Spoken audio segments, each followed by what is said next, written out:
кететін боламын. Жоқ. Жазып алайын деп. Жоқ, жазбай ақ қойсаң да болады. Егер де записьті қарап аламын десең, оны жазсам да болады. Аха. Өзім білем. 1 миллионға мен и так 2 клиентім бар да, тағы да прогрев жазу деп, тағы да адамды қосып алмас едім мен. Егер де сен 1 миллионға нақты жетемін десең, саған басқаша қимылдау керек. Сені мен білем, Гүлшат, сен просто прогревщик емессің, сен стратег прогревщиксің. Сен полностью сататын адамның стратегиясын жасайсың. Даже сен даже прогревті енді бастап жатқан кездегі актуальныйларыңды қарадым да, өшіріп тастасаң болады негізі, қазіргі клиенттерің оны көрмеуі керек негізінде. Мен білмесем де осыны бастадым деген нәрселер бар. Мен білмесем, сен интуитивно соның дұрыс екенін түсініп тұрсың да, дұрыс екенін уже дұрыс жағынан қарап жатырсың. Мен білмесем де бірақ осыны бастадым, бүйтіп істей салып едім, оказывается дұрыс болып кетті деген нәрселер бар да ана жерде. 2022 жыл ғой деймін, по-моему. Бірақ оны клиент көреді дағыны, ой, мынау қандай қыз деген сияқты, маман, мен сенің маман ба, сенің емес па деген сияқты да. Сол үшін актуальны пока что оның кейін мүмкін мен осылай деп айтқан едім уақытысында, қазір былай отырмын деген сияқты мүмкін ұсынуыңа болады, бірақ қазір өшіре сал. Аха, все, аха. Архивке жібере сал. Мен айтып отырмын ғой жаңағы, просто прогревщик болмайтын едім, мен сәл жоғарырақ позицияға өтетін едім. Бірақ сен ойлама, курс өткізіп кету бір нәрсе емес та, просто продуктыңды басынан упаковкалауды мен ойлап отырмын да. Қазір мысалы табыста 200-300 мың теңгеде тұрып қалдым деп айтатсың ғой, солай ма? Мысалы, анау шолпаннан алатыным, оларға солай удобно болды да, солай келістім мен. Аптасына 50 мың берем деді, шолпанда. Просто сопровождающиймін да. Мысалы, сторисқа бүгін не салам, постқа не салам деген кезде кейде жазып берем, и ол өңдейді өзінің несі бойынша. Кейде былай айтам, былай дегенде мысалды. Вот, видишь, көріп тұрсың ба, сен негізі прогревщик емес, сен стратегсің. Стратегия, полностью кәдімгі запустың стратегиясын ұйымдастырып тұрсың ғой. Примерно сенің сатылым болып кету үшін сен мынандай нәрселер істеуің керек деп тұрсың. Сен просто мәтін жазбайсың ғой, алып келіп. Сен прогревщик болуың үшін бәр нәрсе дайын тұру керек дағыны. Саған контент планды жазып берші, мынандай нәрселер жазасың примерно, чтоб мына курс өту үшін дейді, сен просто контент план түзесің. Сол әр контент планға өзіңнің примерно қызықтыратын тақырып, прогревтің қазақшасы қызықтыру, қызықтыратын тақырыптарды ғана жазып бересің, сөйтіп жібересің. Сториске қызықтыру, постқа қызықтыру деген сияқты, рилсқа қызықтыратын тақырып, сондайларды ғана жазып беріп отырасың. А саған ол бір апта бойы жұмыс істеп келеді дағыны, и саған жағдайын айтады. Мына аптада мынандай болды, бүйттік айта ма? Айтады ғой. Сөйтіп тағын келесі аптаға мен не істеймін деп сұрайды. Сол кезде сен уже стратегия ұйымдастырасың. Так, примерно запуста мынандай жағдай болып жатыр. Мен примерно бүйтуім керек деген сияқты. Түсініп тұрсың ба? Давай, ары қарап кеттік. Түсінбесең қазір дальше түсінесің, да? Бірақ мен не только там сториспен там публикация лентаныкі емес, мен чатта направить етіп отырмын ғой еще. Чатында и трицында дегенде. Қазір 1 минут, телевизор жасамасам, мен что-то жарамын.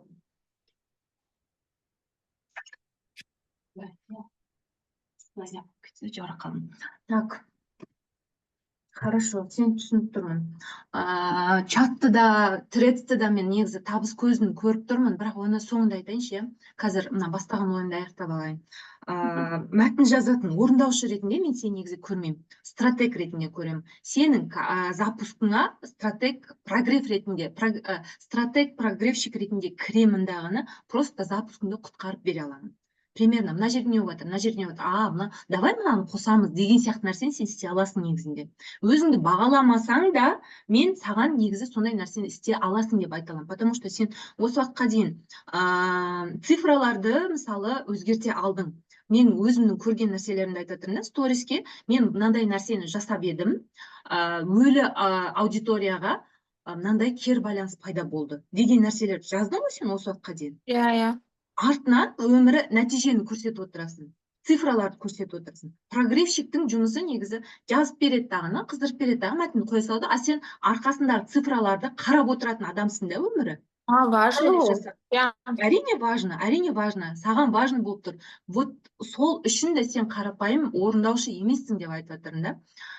Стратег, прогревщик деген нәрсені саған просто нету керек болып тұр маған. Сенің атыңа просто енгізу керек болып тұр да осы. Просто позицияны өзгерту ғой. Жай ғана мен прогрев жасамын деп сатпайсың уже.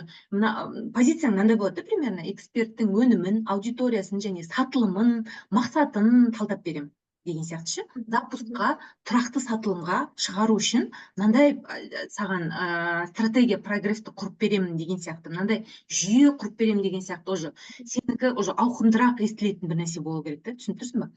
Прогревщиктер қазір көп қой, прогрев. Баяғы копирайтерлердің бәрі прогревщиктер да. Солардан ысылып шығып, басқаша нәрсені айта алуым керек. Мысалы, қалай деп айтсақ болады? Мысалы, мен өзімді инфопродюсермін деймін дағыны, мен кез келген адамды алғым келмейді да, именно услугада көп жүріп қалған, услуганы әбден потологына бас тиген адамды ғана аламын негізінде ше. Әшейін кеше курс оқып алып, бүгін мен енді курс жасаймын деген адамдарды алмаймын да, мысалы. Сол сияқты сенде де сондай позиция болсын деп жатырмын да. Именно осы нәрсені мен жасап беремін. Маған әшейін бір күндік мәтінді жаз, немесе менің сторисіме ғана мәтін жазып отыр деген нәрсені айтпаңыздар. Мен целый барлық нәрсені көріп отыруым керек, потому что мен стратег прогревщикпін деген нәрсені ұсынсаң деген ойым. Ол жерде, короче, стористің мәтін жазу деген нәрселер болмайды. Мысалы, өнімді түсінесің, аудиторияның қарсылығын былайша анықтайсың кәдімгідей. Не айтып отыр мыналар, дайректің бәрін шарлап отырасың, стористе олар не деп жатыр, комментарийді, короче, бәрін анализ жасап отырасың, былайша айтқанда, прогревтің кәдімгідей логикасын құрасың деп айтқанда ше. Солардың бәрін сатылымын былайша айтқанда анадан да мынадан да құрастыратын адам деп мен сені көремін. Енді бұл жерде нақты утверждение деп жаңа сенің айтатының былай болып тұр ғой, прогревщик болып қалсаң егерде бағаң үнемі шектеледі. Ал стратег прогревщик болсаң 200-300 мыңнан жоғары чек сұрай аласың деп ойлаймын мен. Біреудің запускына кіресің, стратег прогревщик болып. Қазір көп адам уже продюсермен жұмыс істемей-ақ өзі істеуді үйреніп жатыр. Маркетологты тем более алмайды қазірші. Копирайтер болса болады, болмаса қояды. Сондай адам жалғыз өзің запусты жүргізесің ба? Мен саған стратег прогревщик болып кіре аламын запускыңа. Менің бағам, сен сатылым қанша жасасаң да мен 200 мың, 300 мың теңгемді алып кетсем бол, бірақ саған мынандай нәрсені істеп бере аламын. Немесе сенің запускыңнан мынанша процентімді алам, зато сенің бүкіл запускыңды, короче, былайша айтқанда аңдып отырам деген сияқты нәрсемен кірсем болады. Қазір өзіңнің 2 клиентің бар ғой, соған жақсылап жұмыс жаса да, и соларға мысалы қазір әшейін прогревщик болып кірсең де былай жасасаң болады. Запустарын ананда аңдып, мынанда аңдып, бәрін көріп аласындағыны, соларды қайта-қайта бір апта бойы салып отыр. Мысалы, мынандай нәрсе болып еді, мен былай жасадым, потому что мен стратег прогревщикпін. Былай болып жатыр еді, мен былай өзгердім, потому что мен стратег прогревщикпін. Ешкімге сен осындай прогревщиксің, сен мықты прогревщиксің, потому что сен былай нәрсе жасап жатырсың, сондықтан осы атты саған береді демейді. Әркім өзінің атын өзі қойып алады. Сол үшін мен бұдан былай стратег прогревщикпін деп дәл қазір шықпасаң да, нәтижелерін көрсетті, стратег прогревщик деген нәрсені қазірден бастап өзіңе прикрепи атау.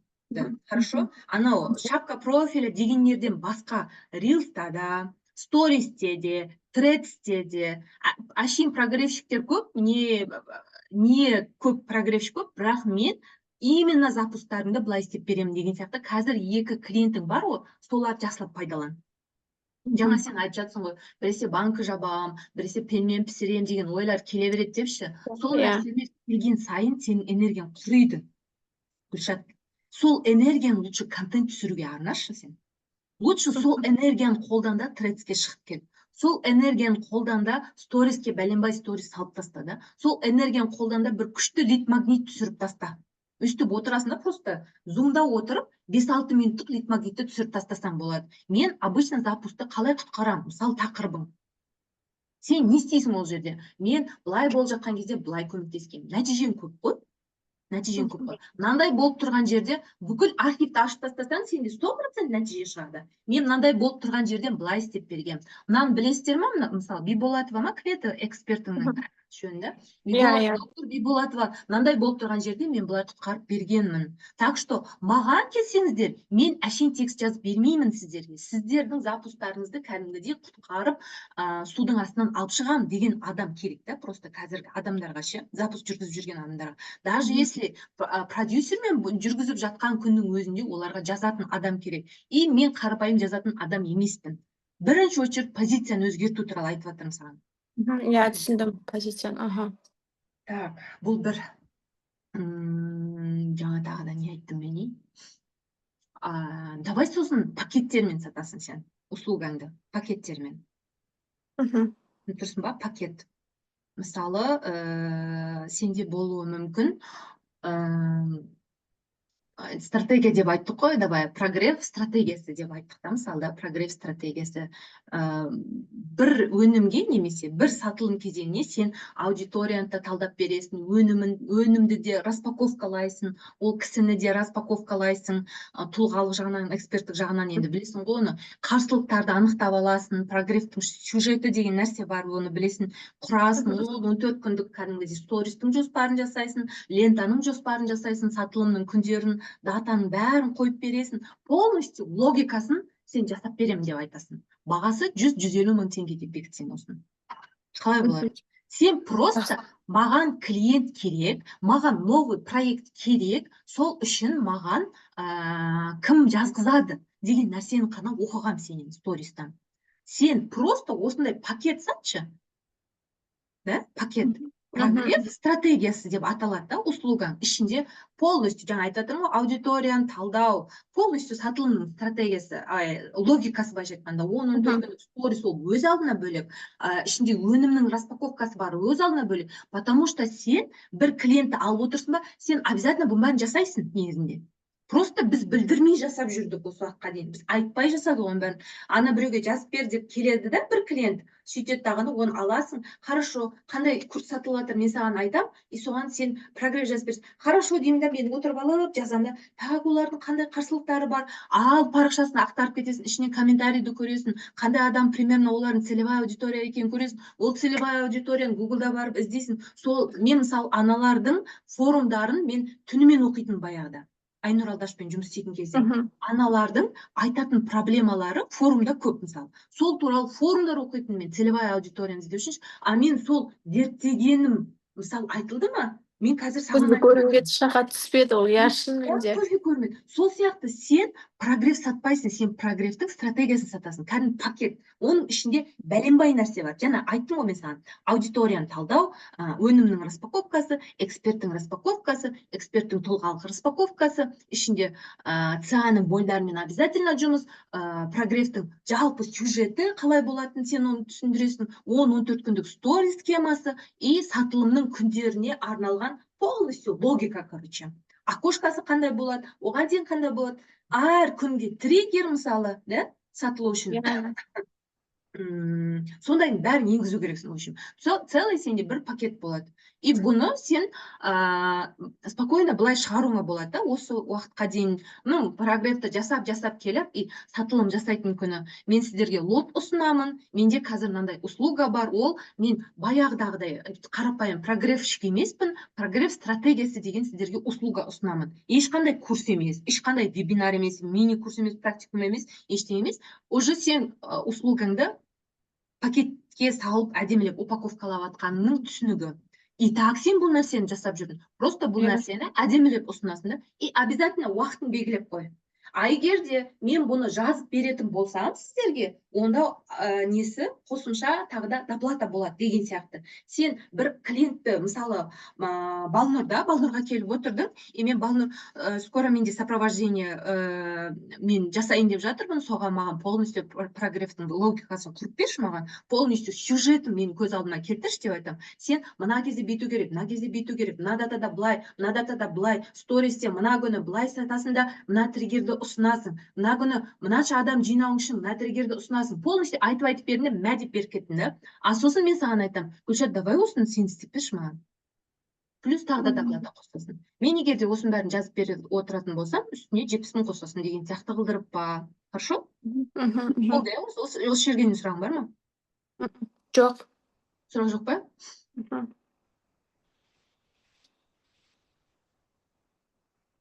Бұны сен күн сайын стористе жазып қайта сататын нәрсе емес, бір сатып соған клиенттер жинап алатын нәрсе да. Арнайы прогревпен шығып, жақында мен осындай услугам шығарайын деп жатырмын, сондай деп шықсам да болады. Немесе кәдімгідей Threadsте күнде сатсам болады. Бірақ Threads туралы мен саған соңында айтамын. Threads туралы басқаша ұсыныстарым бар, чтобы сен пассивно доходың болу үшін. Хорошо? Мгм. Одан кейін бұл стратегия туралы услуга болып кетсін да. Одан кейін мен саған прогрев под ключ деген нәрсе ұсынғым келеді. Прогрев под ключ. Бұл да соған ұқсайды. Бұл жерде де стратегия бар. Бұл жерде де күнделікті стористің мәтіні, посттар да продающий, тақырыптар, рилстің немесе сценарийлері запуск барысында бір нәрселерді түзету керек болады, корректировка жасау керек болады, сондай нәрселер. И тоже дажим деп қосасың да бұған ше. И бағасын жаңағыдан сәл көбірек қылып қояр едім мен. 200 000 деген сияқты сондайға қойып қояр едім. Бұл полностью прогрев под ключ. Бұл атауы анаған қарағанда көбірек сатуы мүмкін да. То есть полностью бәрін нетіп берем. Егер де жаңа адамға, егер былай айтсам болады, жаңағы адамға жаңа мен саған келдім ғой, сопровождениемді нетемін, маған керек стратегияң деп, стратегияны жасап беретін болсам, мына 150 000 теңге, а егер де полностью под ключ өзім істеп беріп, сен просто сол күндері тек қана маған сұрақтарыма жауап беріп, маған керек артефакттар дайындап беріп, то есть сурет бір нәрсе дайындап беріп отыратын болсақ, сен маған лучше мына услугаға ақша бер деген сияқты. Мына услугамды лучше сатып ал. Прогрев под ключ сатып ал лучше. Сонда мен бәрін жасаймын деген сияқты да. Либо сен бір услуганы сатып алып қойды да, одан кейін барып Гүлшат, мынау болмайды екен, мен сала алмай жатырмын, давай сен өзің салшы дейтін болса, уже 70 000-ды қосасың үстіне. Мынадан қарағанда сәл қымбаттау болады да. То есть получается. Аха, түсінікті. Айтып жатқан нәрсе. То есть под ключ болады бұл услуганың несі. Бұл пакет болады, обязательно пакет қылып сатасың ішінде. Бұл пакет услуга деп ұсынасың еще. Ішінде сенің бір 10 шақты услугаң болу керек. Түсініп тұрсың, иә? Көрсетсе. То есть біз бар ғой, бір услуганы, мысалы, кеше ғана Алуаш ханым телесная терапия келді да маған. Бір услуга мен сатқан ғой, осы уақытқа дейін 15 000-дық услуга мен сатқан. 15 000 келеді адам, 15 000 алады, кетеді. Екіншісіне келмей қалуы да мүмкін да. И мен айтам, сіз неужели осы уақытқа дейін 2 қылып сатайын, немесе соны 5 қылып сатайын, 15 000-нан егер де 3-еуін алсаң 15 000-нан арзан бағаға түседі деген нәрсені ойламадың десем, білмеймін, соны ойламаппын, осы уақытқа дейін жүре беріппін дейді да ше. 5 реттік қылып сат, 10 реттік қылып сат, немесе жылдық сопровождение қылып сатсаң болады. Ну, сопровождение емес, жыл бойы телесный терапияға келетін маманға бір нәрсе ат қойып сатуға болады ғой.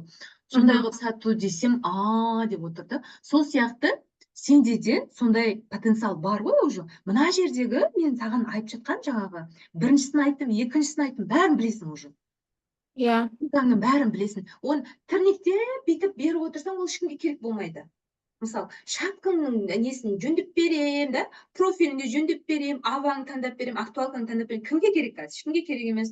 Полностью услуганың ішіне кіргізе сал, мысалы, бақандай қылдырып, парақшаңа целый анализді жасап бере аламын да, целевая аудиторияңды анықтап бер. Целевая аудиторияны баяғыда қорқатынбыз. Мәс саған қалай бұл целевая аудиторияны зерттеу депші. Оказывается, оңай нәрсе екен ғой. Просто өзіңнің целевая аудиторияңды баяғыда біз ойлайтынбыз. Біздікі тек аналар.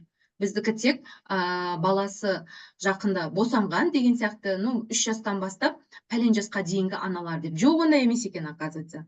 Баласында мынандай проблемасы бар аналар, сондай проблемасы бар аналар. Сөйтіп бөлінеміз екен да. Сол сияқты кез келген экспертке целевая аудиториясын пачақ-пачағын шығарып тастай аласың. Қос, бәріне қос. Мынанша услугамды пәлен ақ теңгеге алуыңа болады. Сен әрқайсысын бөліп алуыңның қажеті жоқ. Сенің нақты аудиторияң жалғыз өзі запуск жасайтын әйелдер.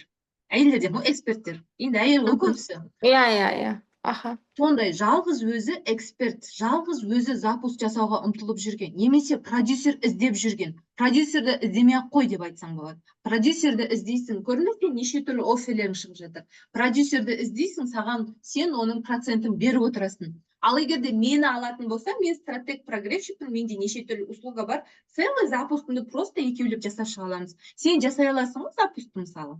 Спокойно иә. запуск жасап шығу. Просто сендегі прогревщикті уже басқа жағынан қарау керек болып тұр. Менің ойым. Енді, так, екі услуганы ғана айттық қой. В общем, айына жаңағы екінші услугаға 3 клиент алсаң деп ойлаймын.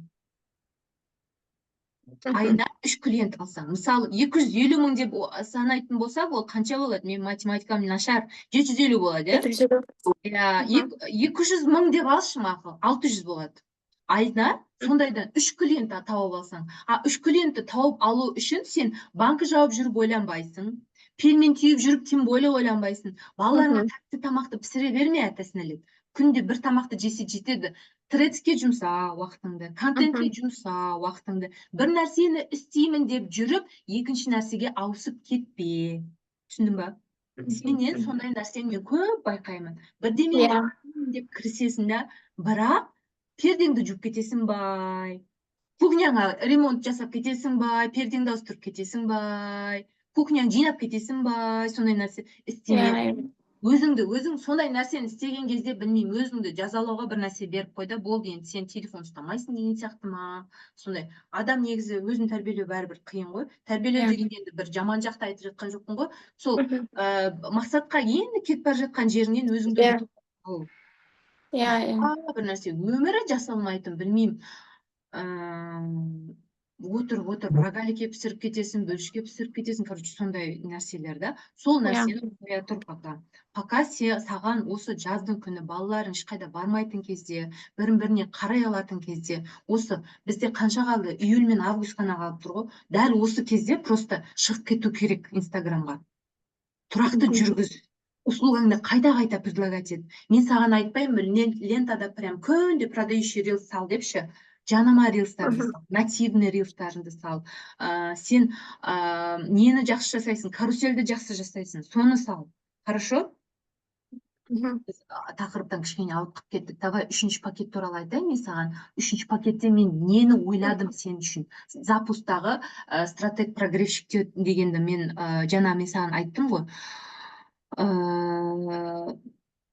Короче, или бұл қайталанып кететін нәрсе бола ма? Тегін сабақ деген нәрселерге сен уже структура құрып берсең, жаңағыдан уже өзгерек та. Лид магнитіңе структура құрып берем. То есть жаңа сен 150 мыңға сатқан нәрселеріңе бұл нәрсені жазбадың ғой? Бұл кезде уже әрбір сөзін жазып бересің. Мысалы, ол кісі немен сатуы мүмкін? Ол енді бастаған деп ол өзімен өзі жүріп запуск жасап жүрген маман, прогревті өзі жасайды, продюсері жоқ болуы мүмкін. Соның қасына полностью оның смыслын құрап беретін маман болып кіруіңе болады.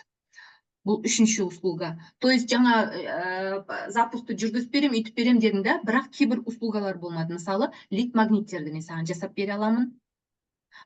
Тегін сабақ структурасын құрып берем деген нәрсе болған жоқ, жаңа. 150 болған жоқ. Нәрселерде. Бұған уже соны құрсаң. Бірақ сен бірінші услуганы ұсынған адамға бұның бәрін ұсынып тастамауың керек та. Егер де сондай болатын болса, қайталанасың. Түсіндік ма? Сенде услуганың көп болғаны сайын, анау вилка бар ғой, бүйтіп нені алатын кезде, лапшаны алатын кезде басқан әйтеуір біреуіне ілінеді ғой вилкамен. Сол сияқты сенде де бағасы әртүрлі услугалар болсын да, ішінен мысалы жаңағының структурасын, текстін полностью, мысалы, тегін сабаққа структура құраласың ғой? Құраласың ба? Құрасың ғой?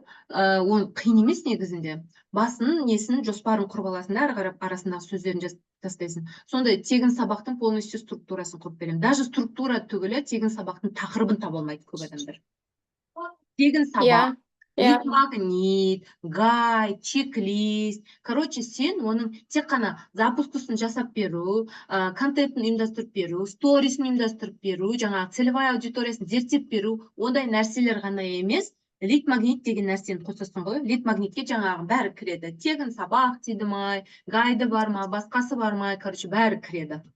И жаңағыға мысалы дожимді қостың ғой, бұған дожим и дожимнан кейін анализді қоссам болады. Мысалы, дожимді жасап болғаннан кейін сатылым жабылды, уже дожимді жасадық, и біз обязательно бір неден кейін, сатылымнан кейін прогревщиктер анализ жасайды. Так, менде не өтті, менде не өтпеді деп. Сол анализді осыған қосып берсем болады. Уже бағасын примерно 300 мың деп, немесе жаңа 200 болса 250 мың деп қоссам болады. То есть сен алдыңа келген клиентте мынау бар, мынау бар, мынау бар деп бірін-бірі сатып тұру керек қой пакеттерің. Анау кинопаркта барсаң попкорн тұрады ғой, кішкентай попкорн тұрады 1700 теңге деп па, или 1300 теңге деп па, бір нәрсе. И қасында дәу попкорн тұрады 1700 теңге. Арасы 3-ақ 100 теңге, бірақ екеуінің размері жер мен көктей. То есть ана кішкентайдың тұрған тұрысы ананы сату үшін тұр ғой негізінде. Ортаншысын сату үшін. Бір 3000 бір нәрсе теңге болуы мүмкін. 3000 туралы ойланбайық, ана ортасындағын ала салайын, анау 1300 болса, анау 1700 екен, арасы 3-ақ 100 теңге екен ғой деген сияқты. Сол нәрсені сен клиентіңе бере алуың керек қой. Вилка цен, былайша айтқанда, түсіндің ба? Бұл нәрсені қалай атауға болады, мен даже атауын таппай тұрмын да. Под ключ деп атадық, стратегия деп атадық. Бұл нәрсені тоже бір атау керек. Миым жетпей тұр, бірақ бір атау керек. Бұған қосасың лид-магниттер, жаңағыдан айырмашылығы. Дожим екінші услугаңда болды, бұған анализ қосасың. Полностью мен сізге запускыңызға анализ жасап берем. Чтобы келесі запускта сенің услугаңды алмай-ақ, бұл өнімді сату үшін нелерді қоспау керек екенін білу керек. Түсіндің ғой, анализ. Так, бұның бағасын примерно 300 деп нетсем болады. Айына, осы неден, айына 2 клиент жетеді. Осыған 2 клиент. Егерде анаған 1-2 клиент алсаң, немесе 3 клиент алсаң, бұдан 2 клиент алсаң, саған бұлай жетеді. Ешнәрсеге уақытың болмайды да, бұлайша айтқанда. Но арасында өзіңе уақыт нәрсені ұйымдастыру керек негізінде. Бірақ бұны сатуда оңай емес. Оған ай сайын негізі саған ай сайын жаңа 2 клиентім бар деп атсың ғой, просто жазып отыру үшін саған негізі 10 клиент деген нәрсе керек емес, просто 1 миллионға жететін нормальный саған модель керек болып тұр да. Мен постоянно осыны істеп отырамын, контентте осыны салып отырамын, стористе осыны предлагать етіп отырамын, тредтен болсын, таргеттен болсын, мен осы услугалар керек адамды жинап отырамын, менің база клиентім болады. База клиент сенде бар ма? Жоқ па? Жоқ, уже тастаған, менде чаттар болған. Алдын 30-та 2000 теңгеден сатқам мен. Не саттың? Не саттым? Прогресс туралы бір нәрсе үйретсем дедім ба, сондай бір күндік. Мен оны былай, еще зумға шығып үйреткен жоқпын, тек чатта үйреттім да. Аудиозаписпен и былай жазып ше. 2000 теңге саттым сол кезде. Примерно 30-ға жетпейтін адам алды ғой. Молодец, күшті. Дәл осы нәрсені саған ұсынғым келіп отырған. Бірақ прогресс туралы емес, тредсті зертте. Тредсті жақсылап зертте. Өнімің бірақ қымбат болмасын. Сонда 2000 теңге, 1,5 теңге деген сияқты нәрсені сабақты әдемілеп түсіріп қой. Мен негізі өзім жасаймын деп жүрген, бірақ өзім жасамайтын сияқтымын, мен уақытым жоқ ше. Тредсті зерттеп, мен запускым қалып бара жатыр да. Өткенде тест жасап, ары-бері жүрген нәрсемді сол ғой. Өткендегі гайдыңды, сол гайдты мен бір қыздардан, сол жаңа экспертім жіберді, осыны сатып алдым деп. Сен жіберген сияқты гайдты, сол көшірілмеген, бірақ сол айтылған материалдар, контенттердің бәрі сол сен айтқан нәрселер 100 мыңнан сатып алған. Мәссаған, айттым ғой. Сондай бір сабақ түсіріп қой. Хорошо. И телеграм-каналда сабақ түсіріп қой. Тредс туралы түсінікті сабақтар болсын. Қандай веткалар жазу керек? Қандай веткалар ату керек? Ветка атқан кезде не істейміз? Лид-магнитті қалай ұсынамыз? Солай бір 3 минуттық, 5 минуттық сондай видеоларын түсіріп қой да, телеграмға сал. И қасына гайдтарды аяма айтасын әлет. Салып таста, гайд деген негізі саған қиын болмайтын сияқты ғой. Салып таста да бір каналды дайындайсың. И бағасын ұсына бересің уже. Күнде әдетке айналдар. Тредске мен 6 ветка салуым керек деп. 6 ветканы саласың, 3-еуі мүмкін өзіңнің тұлғалық веткаларыңды. Енді әртүрлі жағдайға байланысты веткалар бола береді, ол жерде шектеу жоқ. Ал 3-еуінің 2-еуі обязательно продающий, 1-еуі эксперттік болсын. біреуі саған сенуге точно болатынын білдіреді, а екеуінде уже ссылка қоюға болатын. Бірақ ссылканы сразу қойма. Қанша күшті ақпаратқа жетіп қалған, оқырман жинап қалған парақшалары қыздардың банға кетіп қалып жатыр да. Сол үшін бір ветканы атқызып ал точно. Осының 100 қаралымы болды примерно деген кезде уже астына ссылка қой. Примерно мынаған өтесіңдер деп. Немесе олар плюс қалдыра берсін, әрқайсысына жеке-жеке бересің ба, сөйтесің. Немесе профиліңе қойып қойды, профильге бар деп нетесің. То есть анандай, ол Инстаграмда мысалы воронканы ұйымдастырып қоясың да, жібере бересің ғой жаңағы немен, ботпен да. Ол жерде онда жүрмейді просто. Тез банға кетіп қаласың, И даже он не пытайся ұйымдастыруға, соны істеймін деп, нормально оқырман жинап қойған парақшалар банға кетіп қалды да, бізде 2 қыздың парақшасы банға кетіп қалды. Сол үшін мен тестировать етіп, оны көрші деп айтып қорқам. Просто өзің істе, плюсты бас. Обычно ол жақтағы адамдар уже үйреніп қалған, просто плюс басып кетеді, немесе продвигаю деп жазып кетеді. И соларға жекесіне жазып, профильге өтіп кетіңізші, әрқайсысына әртүрлі сообщение жазсаң да, солай өткізіп аласың да. То есть сенің мақсатың Телеграмда бір канал создавать етіп қойып, адам басына вход 3000 теңге деп, соған 20 адамды жинау.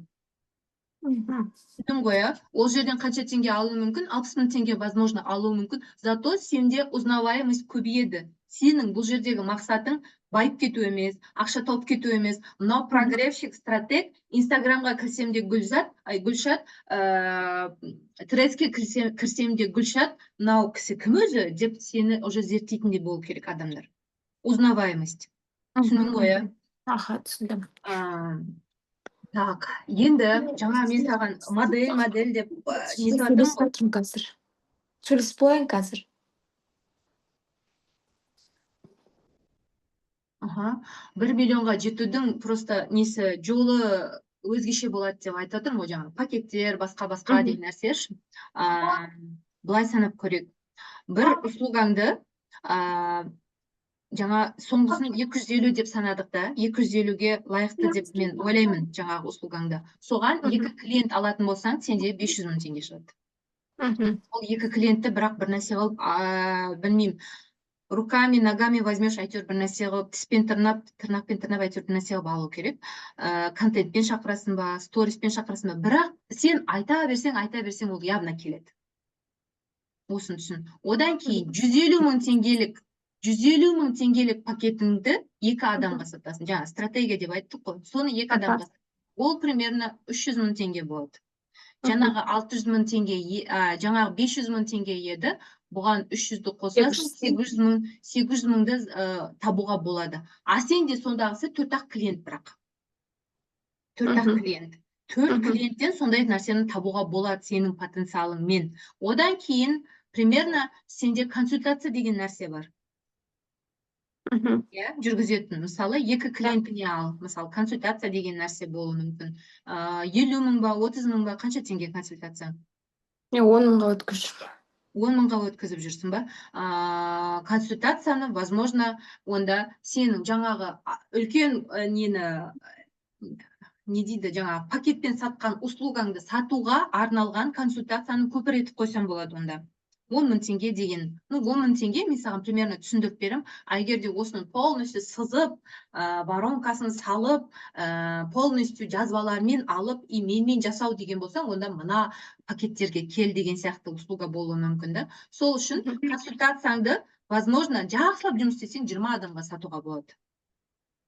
Әрқайсысын мысалы отырып 1 сағаттан жасасаң, ол жерде консультациядан арнайы запростарын анкетамен алсаң, сөйтіп ол жерге олар толтырып берсе, примерно өздерінің проблемасын, жеткісі келетін нәтижелерін, тауып жүрген ақшаларын, тапқысы келетін ақшаларын бәрін көрсетсе, сен олардың консультациясын нормально жасап шыға аласың. И жасап шығып, осындай нәрселерді жасаймыз дейсің дағыны, сол нәрсені өзіңмен бірге жасауға итермелейсің консультацияның соңын.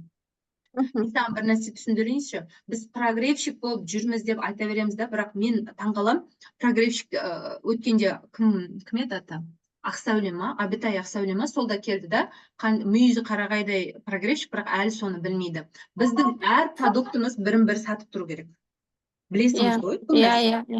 Кез келген лид магнитті біз сатамыз. Мысалы жаңа қандай лид магнит айттық саған примерно? Мен саған запускыңда мынанша ақша табу үшін қалай көмектесе аламын, немесе запускта продюсерсіз запуск жасап мынанша ақшаға қалай шығуға болады деген сияқты нәрселерді сен ұсына аласың неден бұл запускта да.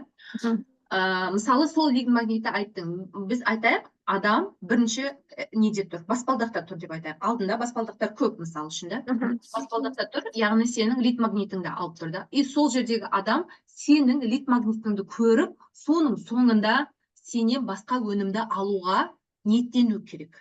То есть сенің мынаңды алдыма, так, примерно мен осы қыздың 150 мыңдығын алып көрейінші, ішінде мынандай бар екен, көрейін қалай болатынын. Немесе неме жаңа 10 мың теңгелік консультациясын алып көрейінші, көрейін, не істейді екен, нишамнан хабар бар ма екен, жоқ па екен. Біз қаншама нишамен айналысып тастаған адамдармыз ғой, негізі, бірақ олар сене бермейді да. Давай мен келесі баспалдаққа шығып көрейін деген сияқты өзінде ниет болу керек. Шығып алды екінші баспалдақта тұр. Сен консультацияңа 10 мың теңгеге алып келдің ба адамды? 10 мың теңгеге сен бәрін түсіндіресің, бірақ соңында соны сенімен бірге жасайтындай қылып, келесі үшінші баспалдаққа өткізуің керек.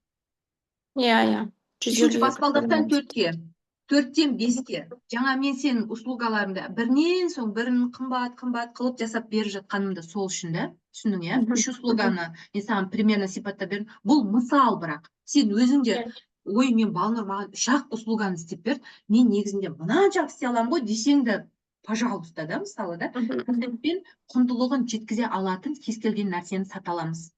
Ол үшін сен ұялмауың да керек. Ол сенің осынша жылғы тәжірибең ғой, қаншама адамдарға пайдасы тиген еңбегің, былайша айтқанда. Неге сен оны басқа адамға ұсынбауың керек? Неге сен оны басқа адамға сатпауың керек?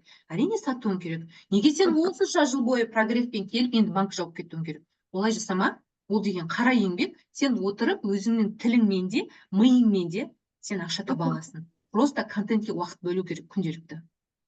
Шашырсаң да, басқа болсаң да. То есть жаңағы нәрсені мен мынанша адам деп айтып жатырмын ғой. Примерно әшейін ауызбен декомпозиция жасап, миллион теңгені солай шығаруға болады. То есть сен 10 адам дедік па, 20 адам дедік па, жаңа 10 мың теңге консультацияларыңды жасап алсаң, одан кейін артынан 2 клиентті жаңағы 150 мыңға өткізсең, одан кейін тағы 2 клиентті 250 мыңға өткізсең деген сияқты, мен саған примерно алдыңа нені қойып тұрмын. Картинаны қойып тұрмын да. Немесе оның модель өзгеріп тұрады ғой. 250 мыңнан 4 клиент алам, маған басқасы керек емес десең де өзің білесің деген сияқты ғой. В общем, осындай нәрсе. Клиентті көбейт деген кеңес прогревщиктер үшін тікелей выгоранияға баратын нәрсе ғой негізі. Клиентті вообще көбейтудің қажеті жоқ. Сен беріп жатқан услугаларыңды просто распаковка жасаған жоқсың. Соны распаковка жаса, ішінен нелер шығады. Мынаны да істейді екен ғой. Мен клиент алған кезде примерно мынаны істеймін. Мысалы, мен саған айтқан жоқпын қазір конкурентті зерттейтінімізді. Біз бірінші жасайтын нәрсеміз біздің конкурент зерттеу. Мысалы, Айнұр Алдашты сен алған кезде парақшаңның бәрі нейропсихолог болып кеткенін айттың да, стористе. И артынша бірақ ешнәрсе айтқан жоқсың. Сол кезде, мысалы, өзімнің неңді ұсынып кетсем болады да, мен Айнұр Алдашты алдым, сторисім, парақшамның бәрі орыстар, жаңағы психологтар, нейропсихологтар, балалармен жұмыс жасайтын логопедтер болып кетті. Не үшін деп ойлайсыңдар? Потому что мен мынандай клиентті алдым. Клиентті алған кезде басқа жақтан идея алып көшіру деп ойлайтын шығарсыңдар, бірақ бұл олай аталмайды. Маркетингте бұл конкурентті зерттеу деп аталады дейсің. И мен қазір прогревщик болып біреуге барып жатырмын ба?